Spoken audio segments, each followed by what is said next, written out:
So in high school, the only book that was ever banned, even though we didn't know was banned at the time, was Isabel Allende's The House of the Spirits. It was also the first book I had ever been assigned that was actually by a Latino author.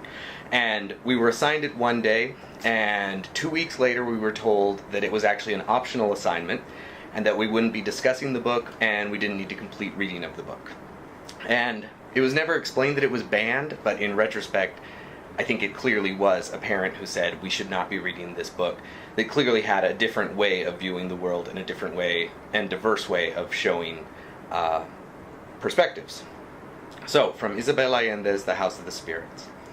During the months that they were separated, Blanca and Pedro III exchanged burning letters, which he signed with the woman's name, and which she hid as soon as they arrived. Nana managed to intercept one or two, but she did not know how to read, and even if she had, she would not have been able to break their secret code. Fortunately for her, because her heart would not have withstood the shock. Blanca spent the winter knitting a sweater made of Scottish wool in her sewing class at school, with the boys' measurements in mind. At night, she slept with her arms around the sweater, inhaling the scent of the wool, and dreaming that it was he who spent the night beside her. Pedro III, meanwhile, spent his winter writing songs on the guitar that he would sing to Blanca, and whittling her likeness on any scrap of wood he could lay his hands on.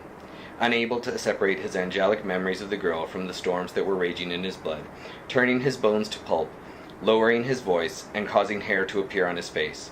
He was torn between the demands of his body, which was becoming that of a man, and the sweetness of a feeling that was still tinged with the innocent games of childhood. Both young people awaited the coming of summer with aching impatience.